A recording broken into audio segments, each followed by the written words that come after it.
Viva-se sobre Carris hoje a olhar para a transparência, ou melhor, para a falta dela, no Ministério das Infraestruturas. Isto porque assistimos a uma vaga de classificação de documentos esses que, como o Carlos nos vai explicar já a seguir, não era quase o domínio público, mas era perto disso. Isto porque várias pessoas tinham acesso, empreiteiros, bombeiros, a polícia, e seria muito complicado classificar certos tipos de documentos. O Carlos já nos vai explicar.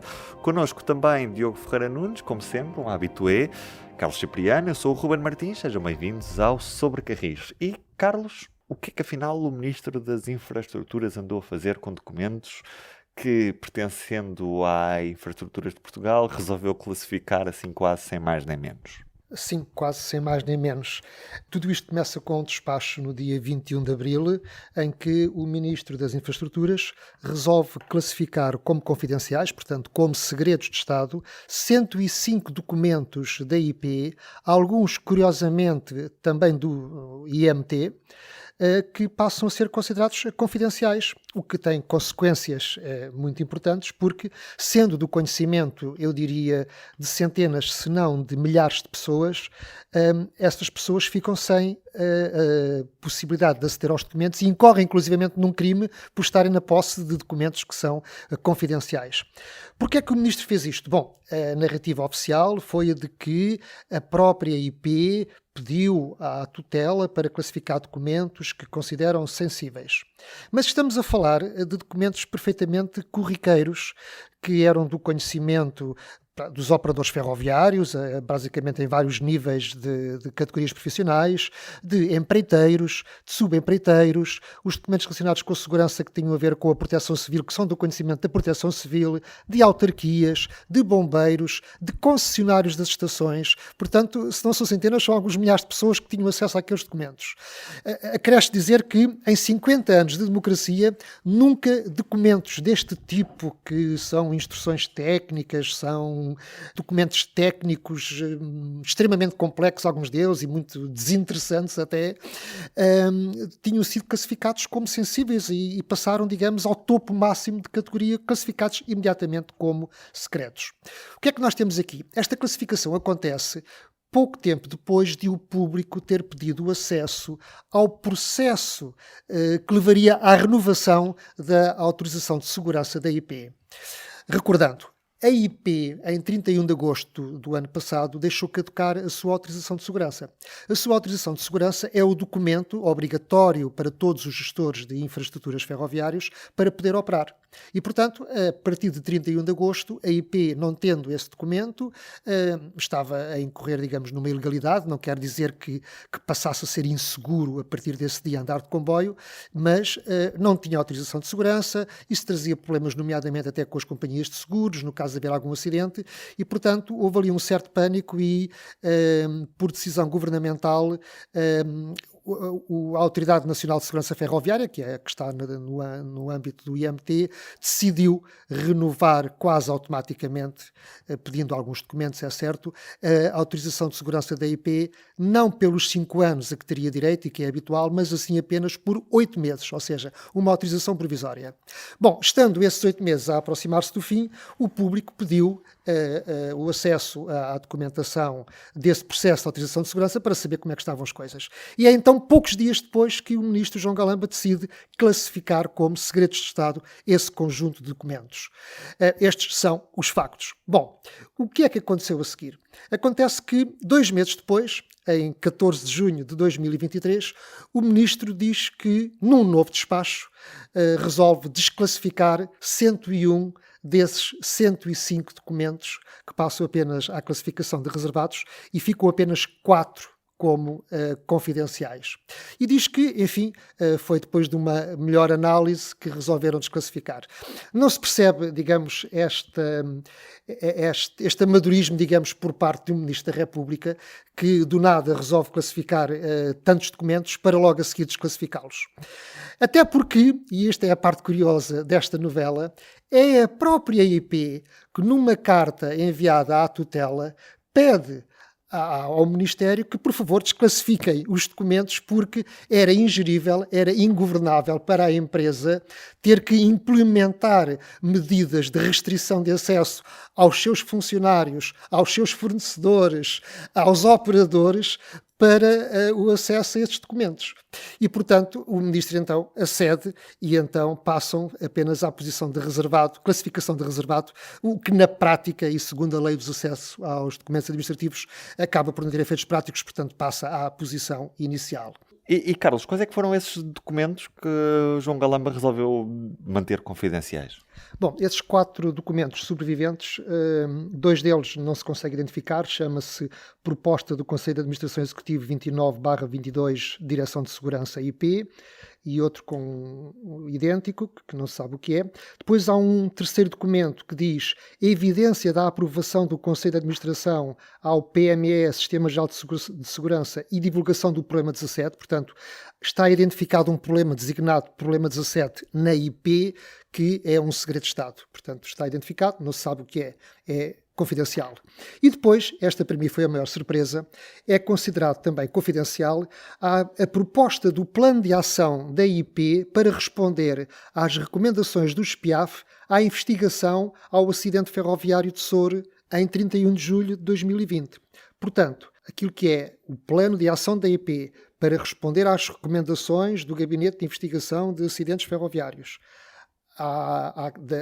em resultado da investigação àquele acidente, para o Governo é considerado um documento confidencial. Bom, na verdade, a lei só permite que se considerem este tipo de documentos confidenciais aqueles que colocam em causa interesses fundamentais do Estado, o que manifestamente não parece ser este o caso. Por exemplo, um guia para maquinistas, o tratamento de relés, que são aparelhos eletromecânicos conhecidos de qualquer eletricista da IP, que é uma tecnologia dos anos 50 que já está descontinuada, a simbologia Siemens, manuais de inspeção da catenária, coisas perfeitamente banais. Tudo isto durante 2 meses em Portugal foram considerados documentos que poderiam pôr em causa interesses fundamentais do Estado português. Repare-se na ironia. E, portanto, felizmente, a pedido da IP, que percebeu o erro que o Ministro cometeu, foram desclassificados e só sobraram estes 4 que, de facto, me surpreendem. Não sei quais são, porque é que continuam a ser confidenciais. Mas a IP não tinha sido ela a dizer em comunicado que tinha sido a própria empresa, a IP, a pedir para classificar os documentos? Sim, segundo um documento a que tive acesso, a IP pede a classificação de documentos, mas não pede à tutela que os classifique com a classificação máxima. E o que aconteceu foi que o Ministro resolveu classificá-los a todos como confidenciais, como segredos de Estado. E, portanto, desta forma, e inclusivamente na carta que a IP envia para a tutela, é lá dito explicitamente que desta forma os documentos não podem ser acedidos ao abrigo da Lei de Acesso aos Documentos Administrativos. E porquê? Porque o público, poucos dias antes, tinha pedido acesso aos documentos ao abrigo da LADA, Lei de Acesso aos Documentos Administrativos. Portanto, não é preciso tirar mais conclusões. Diogo, isto mostra uma vontade de opacidade no Ministério das Infraestruturas, ou seja, João Galamba acaba por tomar aquilo que pode ser considerado, se calhar, o caminho mais fácil, que é, na pergunta de um jornalista, classifica-se os documentos e fica o problema resolvido? É um paliativo, mas que no longo prazo desclassifica a transparência, que é sempre muito paladina nestas questões, não é? O Estado gosta sempre de dizer nós temos de ser mais transparentes com a população, nós temos que partilhar mais informação, mas depois, na prática, é exatamente o contrário que acontece. É um bocadinho como quando se está a dizer temos que usar mais os transportes, andar mais de comboio, mas depois em cada cerimónia, mesmo quando há uma estação de comboios ao pé, por exemplo, vão sempre de carro. Usam sempre um transporte particular. E quando é para usar o comboio, é só para quê? Show off. Pura e simplesmente. É uma polémica que é um consumo, é um desgaste completamente desnecessário, e isto só acontece porque simplesmente não há obra para mostrar. Não vale a pena falar mais nada sobre este assunto para mim. Tu tens tido alguns problemas neste aspecto da comunicação. Se quiseres podes detalhar só alguns. Sim, por exemplo, nós queremos obter um esclarecimento sobre alguma medida comunicada do Governo. Por exemplo, a questão do passe ferroviário nacional, não é? Que nós enviámos perguntas aí por volta do dia 20 de junho, não é? A resposta só chegou 27 de junho, muito hesitante. Foi depois de ter de insistir, não é? Depois de chamadas telefónicas e de mensagens, não é? Dizia-se que era para breve, não é? Sem haver uma data concreta, porque havia questões legais e técnicas a resolver. E 2 dias depois, de repente, no final do mês de junho, para aí a 40 minutos de acabar o mês de junho, há um comunicado enviado à imprensa às 23 horas e 20 minutos a dizer: o passe ferroviário nacional está pronto. Mas pronto como? Não vinha esclarecido. Só depois, na segunda-feira seguinte, vinha a dizer que o passe estava efetivamente pronto. Era a CP que o ia disponibilizar apenas nas bilheteiras. Ou seja, para se ter o passe ferroviário nacional é preciso ir à bilheteira, não dá para pedir online. Mas quando é que ele entra efetivamente em ação? Só dia 1 de agosto. Pode-se comprar agora, mas só entra dia 1 de agosto. Isto é um problema muito simples em comparação com tantos outros a que nós temos tido, jornalistas em Portugal, em ter acesso à informação, em pedir esclarecimentos, e nós não somos propriamente principiantes no assunto. Nós não estamos contra o governo, nós não estamos contra estas entidades. Nós queremos é promover informação de qualidade, que seja compreensível para quem nos esteja a ler, e que seja realmente credível. Agora, quando nem sequer nos respondem, é que depois nós tornamos aos. Por muitas vezes, quando não nos respondem, podem surgir imprecisões que depois, de repente, há desmentidos ou direitos de resposta que surgem. Porquê? Porque antes não houve uma resposta cabal àquilo que foi perguntado. Eu gosto de dar como exemplo a questão da própria agenda do Ministério, em que muitas das vezes, aliás, em todas as vezes, a agenda do Ministro é confirmada aos jornalistas com menos de 24 horas face ao acontecimento em específico. E nós muitas das vezes gostávamos de ir visitar uma determinada obra em que o Ministro está presente, mas é comunicado às 19 ou às 20 horas do dia anterior ao evento, que decorre às 10 ou às 11 ou às 12 da manhã, num canto qualquer do país, longe do sítio onde está.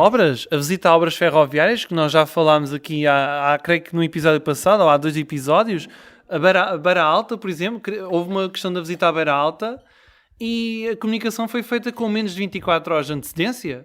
E tem sido assim para todos os casos do Ministério. Sim, infelizmente, mas eu recordo-me que antes não era assim. Eu recordo-me, por exemplo, nos anos 90, a quando da primeira modernização da linha da Beira Alta, as visitas que na altura eram organizadas pela CP e pelo Governo à linha da Beira Alta eram convocadas com antecedência, os jornalistas iam de comboio, por vezes tinha uma carruagem especial, ia a administração da empresa, ia o ministro, o comboio parava, faziam-se fotografias, havia conversas informais, faziam-se perguntas e depois sim, cada um fazia a sua reportagem. Hoje o que acontece é o seguinte: já por 2 vezes houve visitas às obras da linha Évora-Badajoz e convoca-se na véspera para estar no estaleiro junto à Estrada Nacional número tantos amanhã às tantas horas. O que é que acontece? Só vão as televisões, ou vai a Lusa e pouco mais, porque os outros jornais não têm possibilidades de fazer. Ou seja, dá a ideia que o governo de facto não está interessado em que mais jornalistas participem nesses eventos, porque senão organizava as coisas bem, e organizar bem era sempre que possível ir de comboio e avisar com antecedência. E depois a questão é, o que é que está à mão de semear nas perguntas? Ministro João Galamba, o que é que tem a dizer sobre a Comissão de Inquérito da TAP? Ministro João Galamba, o que é que tem a dizer sobre os incidentes no Ministério das Infraestruturas? São sempre as perguntas que estão mais à mão para serem feitas. Porquê?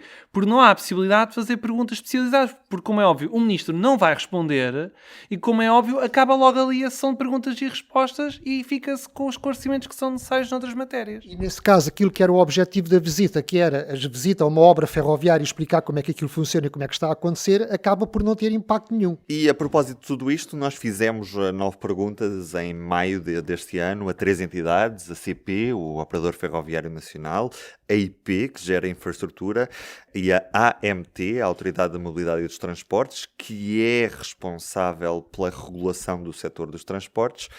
Destas 9 perguntas, 4 delas ainda estamos à espera de resposta neste momento. Isto apesar de estarem à distância de quantos segundos numa pesquisa no Google, Carlos Cipriano?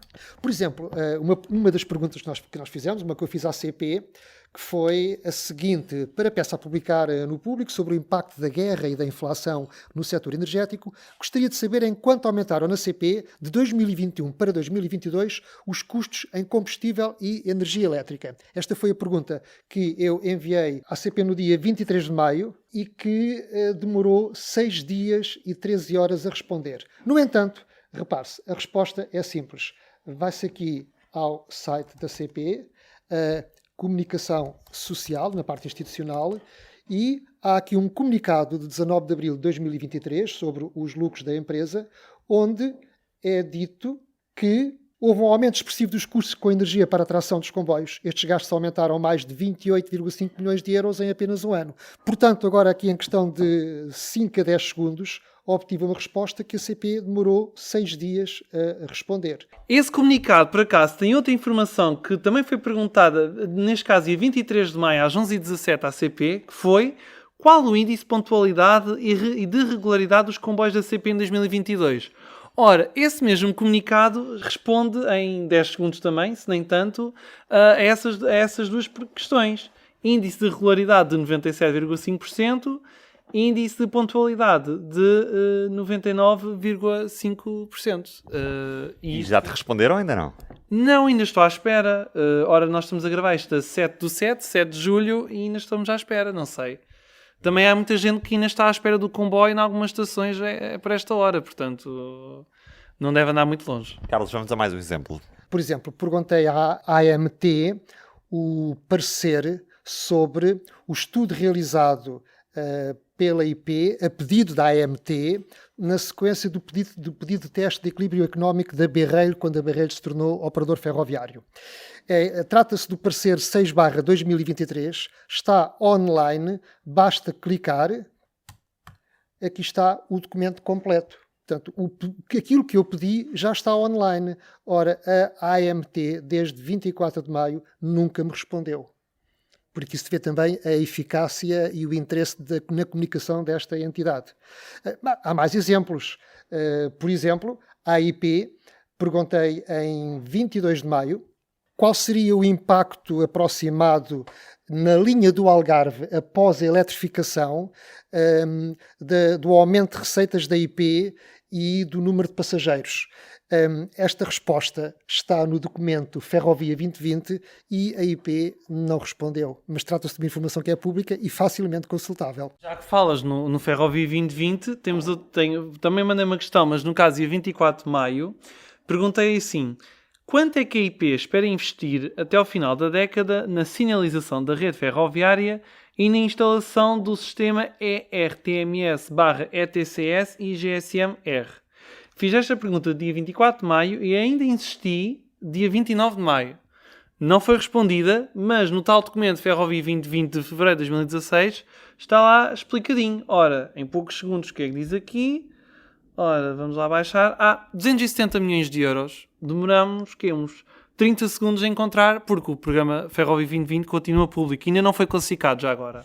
Em resumo, das 9 perguntas que nós fizemos, 4 nunca foram respondidas. A IP não respondeu a 2 delas, a CP não respondeu a uma, a AMT não respondeu a uma. As outras demoraram entre 10 minutos, que foi a mais rápida, a 22 horas, 21 horas, a 6 dias a responder. Atenção, a perguntas que demoram segundos e que estão consultáveis e que estão online. Muitas das vezes é bom que se assinale, a culpa não é bem nem da CP, nem da IP e talvez até da AMT. A questão é que muitas vezes estas perguntas são sujeitas à tutela, ao próprio Ministério das Infraestruturas. E quase todas as perguntas que são enviadas por nós jornalistas a estas entidades, como são entidades públicas e empresariais, e não têm propriamente grande autonomia de tutela e financeira, têm que ser sujeitas aos ministérios. O que muitas vezes explica a demora também em responder. Aliás, às vezes até algumas queixas assim nos corredores desta demora. Deixa-me só retificar-te, Diogo, não creio que a AMT mande para o Ministério, quer dizer, é uma entidade reguladora independente. Não... Agora a CP e a IP mandam sempre as perguntas e as respostas que eles propõem para que a tutela depois as valide. E, portanto, quem tem a última palavra é o Ministério, o que significa que, efetivamente, estas empresas têm pouca autonomia de gestão, porque responder a perguntas de jornalistas devia ser um ato de gestão corrente de qualquer uma destas empresas. mas não, sobem à tutela para serem validadas, ficamos às vezes semanas à espera das respostas e por vezes não temos mesmo respostas. E este foi o exemplo, esta experiência que nós fizemos, e já agora pedimos desculpa a estas entidades por esta experiência. Enfim, mais grave seria se tivéssemos ligado para o 112 para testar a eficácia, não é? Mas de facto isto demonstra cabalmente em como, mesmo quando as perguntas são simples e as respostas são públicas e estão online, mesmo assim demoram dias a responder ou chegam mesmo a não responder. No fundo fizemos isto com o objetivo de também testar a eficiência da resposta de 3 entidades que dependem do Ministério das Infraestruturas, porque sabemos que tem sido uma constante esta opacidade comunicacional que infelizmente tem consequências graves naquilo que é o escrutínio da atividade governativa e que devia ser um dos padrões essenciais da nossa democracia. Para denunciar estes ataques à liberdade de imprensa e estas restrições à liberdade de informação, temos connosco o professor António Granado, um dos fundadores da plataforma Artigo 37, que serve precisamente para denunciar estas restrições à liberdade de informação, como aquela que acabou por ser sujeito o Carlos Cipriano quando fez as perguntas à Infraestruturas de Portugal no âmbito da sua renovação da licença de segurança.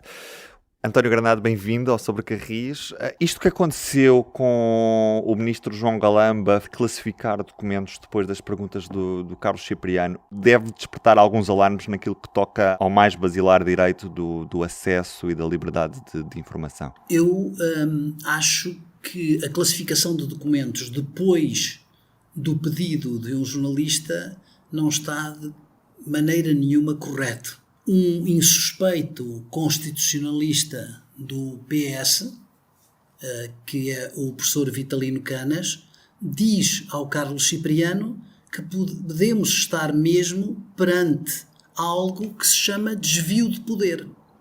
Mas isso tem que ser as autoridades a tratar. Acho que os jornalistas não podem ir mais longe do que denunciar estes casos, do que falar sobre estes casos, e depois as autoridades, perante uma acusação como aquela que é feita pelo professor Vitalino Canas, de que poderemos estar perante o que se configura como desvio de poder, têm que atuar.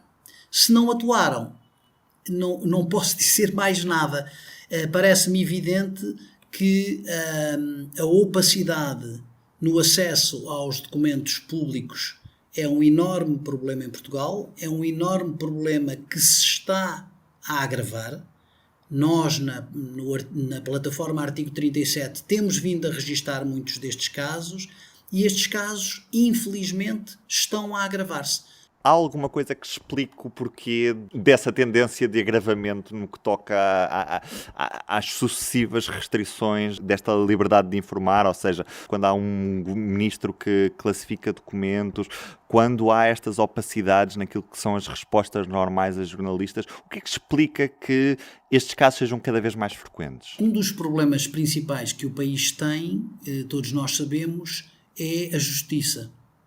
Quando a justiça não funciona, as pessoas permitem-se fazer coisas que são de alguma forma ilegais. O professor Vitalino Canas, mais uma vez citando, acha que é ilegal e inconstitucional.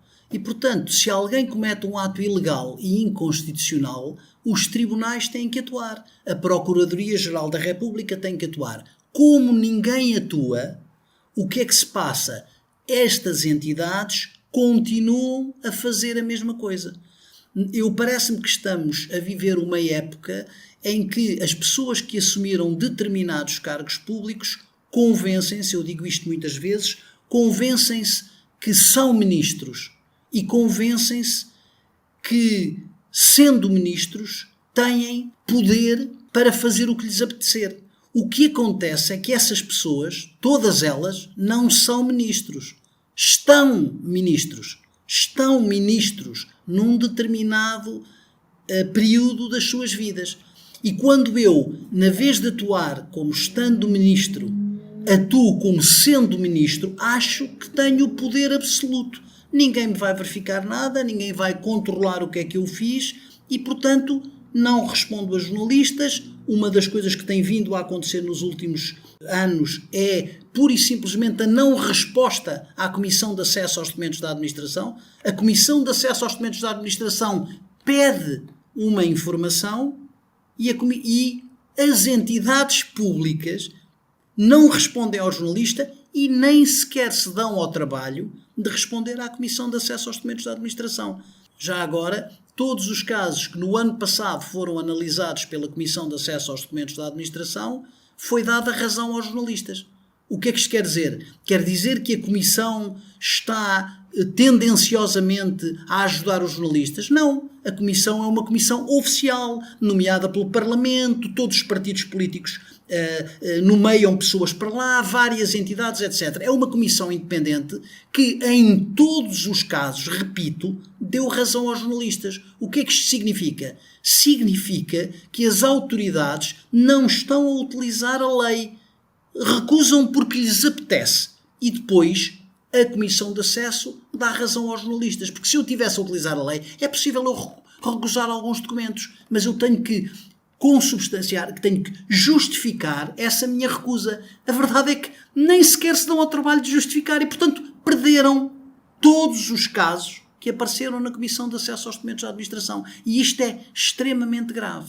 É mais fácil isto acontecer em governos de maioria absoluta? Eu não me parece que tenha a ver com os governos de maioria absoluta. Eu acho que isto tem a ver com 48 anos de ditadura que não foram suficientemente esquecidos nos 49 anos de democracia. Ou seja, as pessoas não perceberam que a transparência da administração é algo que nos serve a todos, que é importante para o funcionamento da própria democracia, é importante para o não aparecimento de populismos, por exemplo, é importante para que as pessoas percebam que a administração pública está ao serviço dos cidadãos e não ao serviço daqueles que ocupam os cargos e, portanto, tudo isto tem a ver com a forma como a democracia funciona.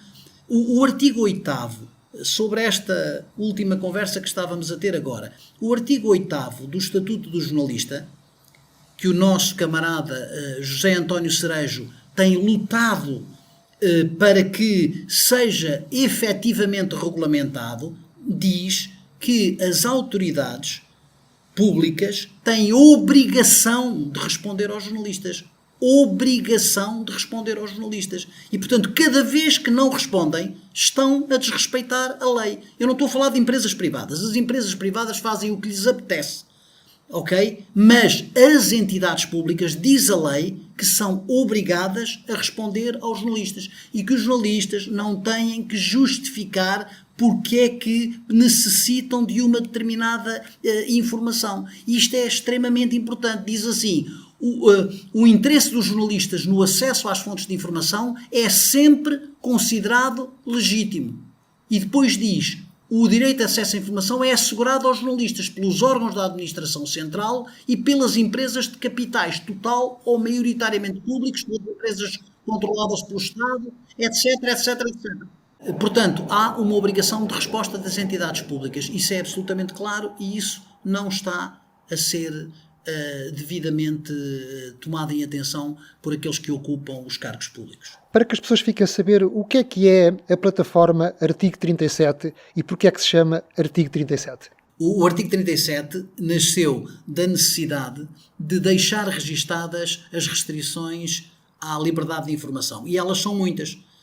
Para além destas que temos estado a falar, há também conferências de imprensa sem direito a perguntas, há também violência sobre jornalistas, há ameaças sobre jornalistas, há insultos e há uma série de outras ameaças à liberdade de informar. Há ameaças de processos, por exemplo, é uma coisa também que é muito utilizada para ver se os jornalistas param com determinada investigação. Os processos nunca vão para a frente. Quando os processos vão para a frente, nós não registamos na plataforma, porque toda a gente tem direito a processar toda a gente. Mas quando há ameaça sem que ela se concretize, acho que vale a pena registar. Uma das coisas que acontece com estas ameaças é que as pessoas, passado um tempo, esquecem-se. Mas quantos jornalistas é que foram insultados e agredidos à porta de estádios no ano passado? Não sabemos, todos nós temos ideia que foram, mas não sabemos. E assim começámos a registar.